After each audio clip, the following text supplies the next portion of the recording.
welcome to a brand new episode of Picks with Rich. I am Rant and Rich, and as always, I want to thank you for watching the show today. UFC 222 is approaching. It's going down this Saturday, March 3rd, 2018, in the fight capital of the world, Las Vegas, Nevada.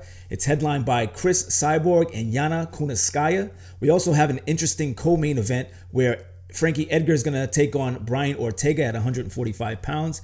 Can't wait for that one. Now, for all that have not played along, has not seen the show, I'm going to post the rules and regulations.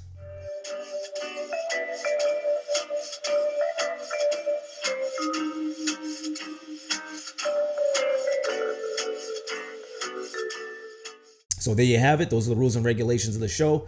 Pretty basic, simple way that we play. The more you play, the easier it is to remember how everything works. Now, speaking of playing, if you do play at home, that's great. But if you do think you have what it takes to become king of all picks and you want to be on the show, remember to email us at combatzonefight@gmail.com. We'll try to get back to you as soon as possible, and you could potentially be a contestant on the show. So speaking of contestants, I'm going to introduce this event's contestants. We have the regulars, Mr. Willie J out of Boston, Massachusetts, Sega Genesis out of Denver, Colorado, and myself, king of all picks, Rant and Rich out of Southern California. Thank you very much for that. I did get it back, and if you missed the recap show, go back. I do a little bragging and a little boasting, whatever. But I am currently back on top, and thank you very much. So let's get right into it. I'm going to name the fighters and the odds, and then we're going to find out who picked what. Okay, so first fight of the night on the pay-per-view card. At 135 pounds, we have the women's bantamweight division. We have Kat Zingano going against Kaitlyn Viera. Zingano's actually coming in as the underdog, a plus 120. She's 9-2 in a professional record, 2-2 in the UFC. She is coming off of 2 losses back-to-back, so I think Kat really needs to get it done. Age is a factor for her. Time's not on her side. I think if she's going to have one more run, she really needs to turn around and get it done. Mr. Willie J and Sega Genesis are both going to take Kat Zingano by decision. Kaitlyn Viera, on the other hand, is a minus 140 favorite. She's 9-0 in her professional record, 3-3 in the UFC, so she's had 3 straight wins since her debut in the UFC. Now, normally I would take Kat Zingano. I'm more familiar with her fighting. I know she's a beast, and I know she can get it done. But I'm going to go with my gut. I'm going to change it up a little bit. I am going to take Viera by submission. Second fight of the pay-per-view main card, we have the heavyweight division. Stefan Struve versus Andrei Arlovski. We have Struve at a minus 225. He will be the favorite. He's 28-9 in his professional record, 12-7 in the UFC. He's coming off of a loss back in September, so we'll see if he can change that up a little bit. Mr. Willie J and myself are going to take Struve by TKO. Sega Genesis is going to take Struve by submission. Andrei Arlovski is a legend in the sport. He's 26-15 in his professional record, 16-9 in the UFC. He won his last fight, but he had a long streak of losses. I don't know how much longer he's going to fight. You never know. He could get it done. He could take another stab at the heavyweight title. Only time will tell, but I am excited to see this fight. Third fight, we have Sean O'Malley versus Andrei Tukhugov. O'Malley's the dog on this one, plus 115. He's 9-0 in his professional record, 1-0 in the UFC. Mr. Willie J is going to take O'Malley by decision. Sega Genesis is also going to take O'Malley by decision. And myself, Rant and Rich, I'm going to take O'Malley TKO. And not to say Tukhugov doesn't have a fighter's chance. He definitely does. He's coming in as the favorite, actually, on this one, minus 135. So the odds makers see it. They're not always right, of course, but they see it for him to win. Interesting fight, 135 pounds. We'll see what happens Saturday night. So fourth fight on this card, co-main event at 145 pounds. We have Frankie Edgar versus Brian Ortega. Very, very interesting fight. Very exciting fight.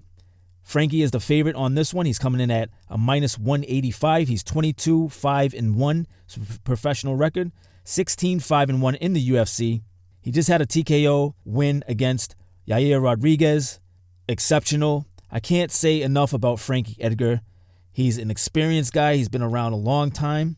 I think he's going to get it done. Myself and Mr. Willie J are going to take Frankie Edgar by decision.